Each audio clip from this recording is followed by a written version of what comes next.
सभी लोग आज हम लेकर आए हैं एक रोमांटिक फैंटेसी ड्रामा मूवी जिसका नाम है एवरीडे। सोचे यार, अगर आपको रोज एक नई बॉडी में रहने की जादुई शक्ति मिलेगी तो आप क्या करेंगे। इस मूवी के हीरो को ऐसी ही शक्ति मिलती है, लेकिन एक दिन उसे एक लड़की से प्यार हो जाता है। अब रोज नए रूप में तो किसी से प्यार नहीं किया जा सकता, तो हीरो का क्या हुआ? क्या वो अपनी प्रेमिका को पा पाया? और आखिर में इनकी प्रेम कहानी का अंत किस तरह हुआ, ये जानने के लिए वीडियो को एंड तक देखिए, लाइक कीजिए, शेयर कीजिए और अगर आप चैनल पर नए हैं तो प्लीज सब्सक्राइब भी कर दीजिए। मूवी की शुरुआत में हम एक लड़के को देखते हैं जो सो रहा है। उसके फोन पर ना टाइम होता है 11:59। तभी उसको एक लड़की लगातार मैसेजेस कर रही होती है, पर कहाँ वो इग्नोर करके आराम से सो जाता है। सुबह होती है तो उसके पेरेंट्स आवाज देते हैं कि बेटा जस्टिन जल्दी उठो, स्कूल के लिए देरी हो रही है। ओह अच्छा, तो आज मेरा नाम जस्टिन है। ये सोचकर वो कैमरे में अपना चेहरा देख लेता है। यही इस मूवी का नहीं, हीरो नहीं है दोस्तों ये, बल्कि इसके अंदर जिसकी आत्मा है वो इस मूवी का हीरो है। फिर वो मोबाइल पर 11:50 के लिए अलार्म सेट करता है और तब सीन शिफ्ट होता है मूवी की हीरोइन रिहाना के घर पे। यही कल रात जस्टिन को लगातार मैसेज कर रही थी। वो उदास हो जाती है कि जस्टिन ने उसका एक भी मैसेज का रिप्लाई नहीं किया, आखिर क्यों। फिर वो तैयार होकर स्कूल जाती है तो कैंटीन में वो जस्टिन को देख भी लेती है। वो पूछती है कि एक बात बताओ, तो मेरे मैसेज का जवाब क्यों नहीं दे रहे हो। वैसे हाँ, वो ढेर सारे मैसेज भेजने के लिए मुझे माफ कर देना। एक काम करते हैं, कहीं बाहर चले आज। लेकिन हमें तो पता है कि जस्टिन की बॉडी में जस्टिन नहीं बल्कि मूवी का हीरो है जिसको हम के कहेंगे। तो के कंफ्यूज होता है कि क्या जवाब दूं यार, क्या बोलूं इसे। लेकिन फिर वो कहता है कि ठीक है चलो कहीं बाहर चलते हैं। अब ये सुनकर रिहाना बड़ी खुश हो जाती है। दरअसल रिहाना जस्टिन से प्यार करती है, लेकिन जस्टिन रिहाना को इग्नोर करता रहता है। उसे जैसे प्यार में इंटरेस्ट ही नहीं है, इसलिए रिहाना बहुत दुखी थी और उसे मैसेज कर रही थी। पर अब क्योंकि जस्टिन ने तुरंत हाँ कर दी तो उसकी खुशी का ठिकाना नहीं होता, क्योंकि लड़की को क्या पता कि जस्टिन के अंदर जस्टिन नहीं बल्कि हीरो की आत्मा है, यानी के की। दोनों क्लास बंक करके घूमने निकल जाते हैं, पर रिहाना को विश्वास ही नहीं होता कि जस्टिन इतना बदल चुका है। पर यह बदलाव रिहाना को बहुत अच्छा लगता है और वो खूब एंजॉय भी करती है। वो जस्टिन के साथ इतनी क्लोज कभी नहीं रही थी, इसलिए वो जस्टिन के साथ अपनी थोड़ा पर्सनल बातें भी शेयर कर देती है। वो बताती है कि मेरे पापा ने कई बिजनेसेस में पैसा इन्वेस्ट किया और अब पूरा लॉस हो चुका है। मैं तो उनसे ठीक से बात तक नहीं करती। मेरी माँ को नौकरी करनी पड़ी और घर की हालत बहुत ही खराब चल रही है। अब इस पर जस्टिन, जो कि असल में के है, वो रिहाना को हिम्मत देता है कि देखो जल्दी सब ठीक हो जाएगा। असल में तो जस्टिन इतना केयरिंग कभी नहीं था, लेकिन अब उसका नेचर देखकर रिहाना उससे और प्यार करने लग जाती है। अपने के को भी वो बहुत बढ़िया लगती है और वो उसे घर ड्रॉप करते वक्त अपनी असलियत बताने का फैसला करता है। लेकिन इतने में उसका घर आ जाता है और वो के को किस करके कहती है, आज पूरा दिन तुमने स्मोक नहीं किया, उसके लिए थैंक यू। तुम हमेशा इसी तरह रहना, पहले की तरह बदल मत जाना, कहकर वो उतर जाती है। अब अगले सीन में एक लड़की की नींद खुलती है और वो मोबाइल पर 11 और 11:50 को अलार्म सेट करती है। मतलब 2 अलार्म सेट करती है और चारों तरफ देखने लग जाती है। एक जगह पर एमी करके लिखा होता है। ओहो, तो आज मैं एमी की बॉडी में हूँ, ये सोचकर वो उठती है, यानी आज के की आत्मा एमी की बॉडी में है। वाह, ये तो इंटरेस्टिंग होता जा रहा है। और जब रिहाना स्कूल जाती है तो वहाँ पर जस्टिन खड़ा होता है। अब देखो, कल तो इसकी बॉडी में के था तो उसने स्मोक नहीं किया, लेकिन आज असली जस्टिन अपनी ही बॉडी में है, तो वो रिहाना को देखता भी नहीं और बहुत स्मोक कर रहा होता है। रिहाना परेशान हो जाती है कि यार कल तो ये बहुत बढ़िया था, अचानक इसको हो क्या गया और ये कर क्यों रहा है ऐसा। इतने में एमी वहाँ पर आ जाती है जिसके अंदर अपना के है। वो रिहाना से कहती है कि मैं नई स्टूडेंट हूँ, क्या आज एक दिन के लिए मैं तुम्हारे साथ रह सकती हूँ। रिहाना भी मान जाती है और उसे अपने साथ लेकर जाती है। तब जस्टिन आकर कहता है कि कल क्या हुआ था रिहाना, मुझे बहुत अजीब फील हो रहा है, हम दोनों ने मिलकर कुछ ज्यादा नहीं पी ली थी क्या कल। तो रिहाना की कुछ समझ में नहीं आता और वो कहती है कि तुम क्या बकवास कर रहे हो, कल तुम और मैं पूरे शहर में घूमे थे, हम दोनों कितने खुश थे कल, इतने पहले कभी नहीं थे। ये सुनकर जस्टिन खुश होने के बजाय चिढ़कर कहता है कि क्या बकवास कर रही हो, कल मैंने सारा दिन तुम पर वेस्ट किया क्या। अब एमी के अंदर तो के है और रिहाना का इंसल्ट उससे बर्दाश्त नहीं होता। वो कहती है कि इतनी अच्छी गर्लफ्रेंड मिली है तुम्हें और तुम हो के बेवजह उसको डांट रहे हो। ये जस्टिन ये उसे भी डांट देता है कि तुम नहीं हो ना यहाँ पर, तो चुपचाप रहो। फिर वो रिहाना से कहता है कि आज शाम एक पार्टी है, उसमें आ जाना, समझी। थोड़ा रूड होकर कहता है। इस तरह उसे लगभग धमकाकर जस्टिन वहाँ से निकल जाता है। एमी कहती है कि तुम जैसी अच्छी लड़की इससे कई ज्यादा अच्छे बॉयफ्रेंड डिजर्व करती हो सच में। लेकिन रिहाना तो जस्टिन से दिल से प्यार करती है, इसलिए वो एमी की बात का बुरा मानकर चले जाती है। उसी शाम को रिहाना अपनी फ्रेंड के साथ पार्टी के लिए निकलती है। उसकी फ्रेंड उसे बहुत एडवाइस देती है कि जस्टिन तुम्हारे लायक है ही नहीं, उससे ब्रेकअप कर लो। लेकिन रिहाना उस पर भी गुस्सा हो जाती है कि जस्टिन के बारे में ऐसा मत कहो प्लीज। अगले सीन में नाथन नाम के लड़के को दिखाते हैं जो नींद से उठकर अपने कंप्यूटर पर एक जगह कुछ सर्च करता है। ये वही जगह है जहाँ पर जस्टिन ने रिहाना को पार्टी पर बुलाया है। फिर नाथन 11 और 11:50 का अलार्म सेट करके तैयार होता है और पार्टी वेन्यू पर पहुंच जाता है। मतलब आज के नाथन की बॉडी में है। वहाँ पर रिहाना और जस्टिन भी आए होते हैं। हमेशा की तरह जस्टिन रिहाना को अकेला छोड़कर अपने दोस्तों के साथ मस्त पीने में लगा होता है। बेचारी लड़की अकेले खड़ी रहती है। तब वो नाथन को अजीब और फनी डांस करते हुए देखती है और वो भी नाथन के साथ डांस करने लग जाती है। इसी बीच जस्टिन वहाँ पर आ जाता है और नाथन से पूछता है कि तुम कौन है भाई। अब के सच तो नहीं बता सकता क्योंकि इस पार्टी में नाथन को इनवाइट ही नहीं किया गया था। वो झूठ बोलता है कि मैं स्टीव का कजन हूँ। फिर जस्टिन वहाँ से चला जाता है। अब के और रिहाना एक जगह बैठकर बातें करने लग जाते हैं। के पूछता है, मतलब दोस्तों नाथन पूछता है कि तुम्हें जस्टिन से प्यार कैसे हो गया ये बताओ, इसे तो तुम्हारी बिल्कुल भी कद्र नहीं है। रिहाना बेचारी उसे क्या कहती, वो जैसे तैसे टॉपिक को चेंज ही कर देती है। अब यहाँ ना जस्टिन को नाथन पर शक हो गया है और वो अपने फ्रेंड स्टीव के पास जाकर पूछता है क्या तुम्हारा कोई कजन दोस्त वगैरह पार्टी में आया है। पर वो कहता है मेरा कोई कजन ही नहीं है। जस्टिन तुरंत नाथन को पकड़ने के लिए भागता है, लेकिन इतने में नाथन के फोन पर अलार्म बज जाता है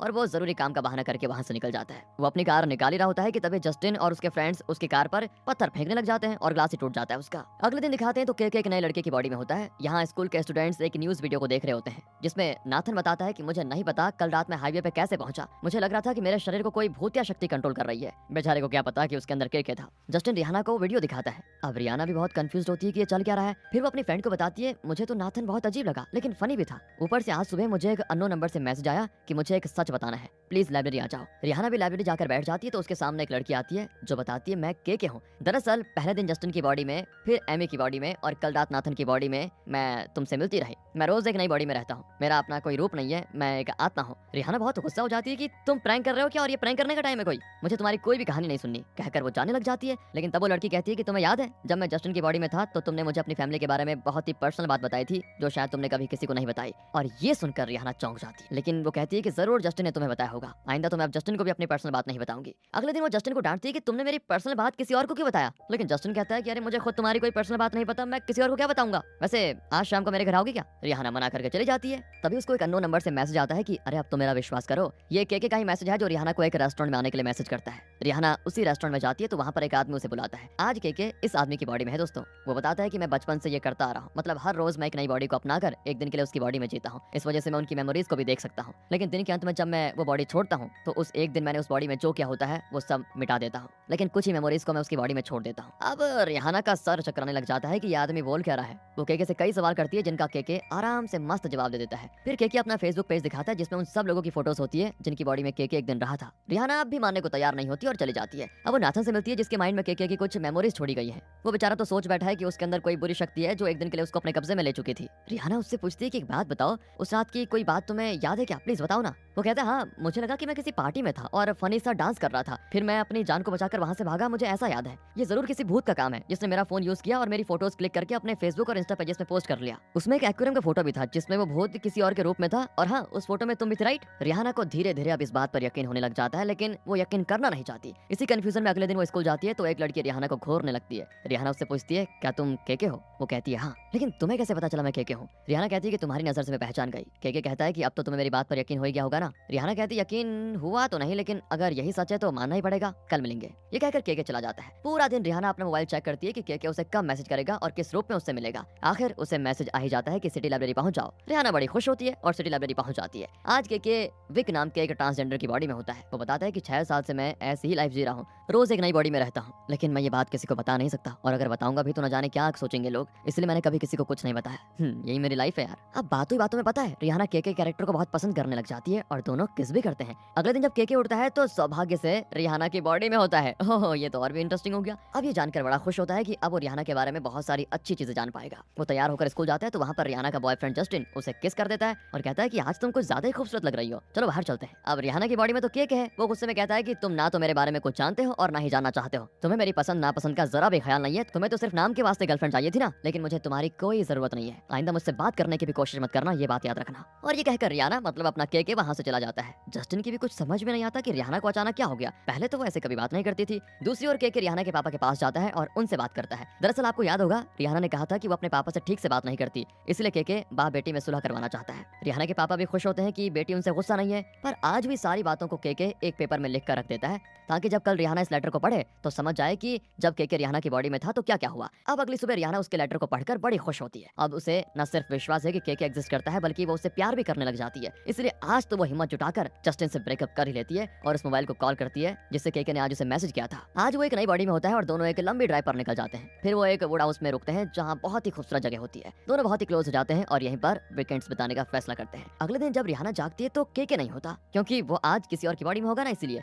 लेकिन उसने रिहाना से वादा किया था कि कल तुम्हें मैं यहीं पर मिलूंगा, लेकिन वो आता नहीं। रिहाना बहुत दुखी हो जाती है कि कहाँ गया है और घर लौट आती है। उसकी माँ भी उसको डांटती है कि बिना बताए कहाँ चली गई थी, तुम्हारी प्रॉब्लम क्या है बेटी। यहाँ के एक नई बॉडी में होता है, लेकिन आज वो अपने परिवार के साथ फौरन जाने वाला है, मतलब जिसकी बॉडी में वो होता है वो। आप परेशान हो जाते हैं यार के करूँ क्या, क्योंकि अगर वो फौरन चला गया तो वहाँ पर किसी और की बॉडी में जा पाएगा और फिर यहाँ कभी नहीं आ पाएगा। इसलिए वो किसी तरह घर से भागकर रिहाना को कॉल करके कहता है कि प्लीज मुझे बचा लो वरना ये लोग मुझे लेकर चले जाएंगे। उस लड़के के पेरेंट्स उसे चेस करने लग जाते हैं। फिर किसी तरह बच कर के रिहाना की कार में बैठ जाता है और दोनों उसी वुड हाउस में पहुंच जाते हैं। रिहाना उस पर चिल्लाती है कि अरे तुमने मुझे एक मैसेज भी नहीं किया कि तुम कहाँ हो, किसकी बॉडी में हो, बस अकेला छोड़कर चले गए। तब के बताता है कि कल मैं जिसकी बॉडी में था ना उसकी कोई सर्जरी चल रही थी, इस वजह से मुझे फोन भी नहीं दिया गया, रात भर में हॉस्पिटल में था। आज सुबह जब उठा तो पता चला कि ये नई बॉडी वाला फौरन जा रहा है, इसलिए मैं तुरंत वहाँ से भाग गया। ये सब सुनकर रिहाना सॉरी कहती है क्योंकि उसने के को थोड़ा बुरा कह दिया था। फिर क्या था, दोनों का रोमांस शुरू। अगले दिन के एक लड़की की बॉडी में होता है जो अपने पेरेंट्स की गैर मौजूदगी में खुदकुशी करने जा रही है। के के जो उस लड़की की बॉडी में है वो तुरंत रिहाना को कॉल करके कहता है कि मैं इस लड़की को कैसे बचाऊं, कुछ बताओ। रिहाना वहां पर आ जाती है और कहती है आज एक दिन तुम कैसे भी करके इस लड़की को बचा कर रखो, बस यही तुम्हारा टास्क है। जब उसके पेरेंट्स आ जाएंगे तो उनको सब बताकर निकल जाएंगे आराम से। के वैसा ही करता है। अगले दिन जब उस लड़की के पेरेंट्स लौट आते हैं तो रिहाना उन्हें बता देती है कि आपकी बेटी को कोई तकलीफ है जिस वजह से वो मरने जा रही थी,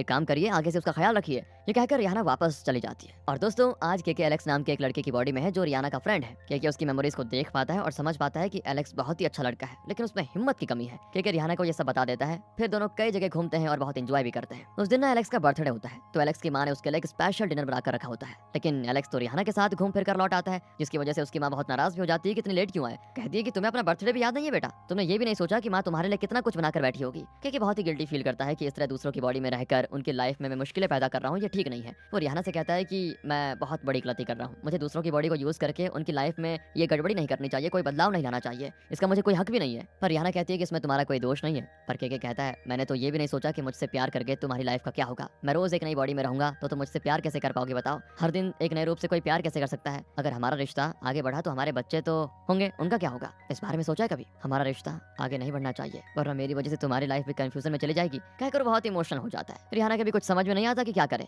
तब के कहता है कि एलेक्स बहुत अच्छा लड़का है और तुम्हारे लिए वो सही रहेगा, जस्टिन को तो तुम छोड़ ही दो। रिहाना को भी के की बात ठीक लगती है, लेकिन उसका दिल नहीं मानता और कहती है कि आज तो तुम एलेक्स के रूप में हो, प्लीज आज की रात मेरे साथ गुजारो। के मान जाता है और दोनों एक साथ वक्त गुजारते हैं। अगले दिन रिहाना स्कूल जाती है और वहाँ एलेक्स खड़ा होता है। वो रिहाना से कहता है कि तुम्हारी स्माइल बहुत क्यूट है, पर लगता है पहले कभी तुमसे ये किसी ने कहा नहीं। उसका इनसेंस रिहाना को पसंद आ जाता है और फिर दोनों बात करते हुए क्लास की ओर निकल जाते हैं। इसी के साथ दोस्तों ये मूवी खत्म होती है। वैसे के यानी वो आत्मा जिससे रिहाना को प्यार हो गया था उसका क्या हुआ ये तो बताया नहीं गया, पर ये मूवी यार बहुत इंटरेस्टिंग लगी मुझे, इसलिए आपके लिए हम लेकर आ गए हैं। वैसे आपको इसके बारे में क्या कहना है कमेंट में बता दीजिए। बाकी मिलते हैं अगली वीडियो में, ध्यान रखिएगा अपना, सबसे जरूरी है। Thanks for watching.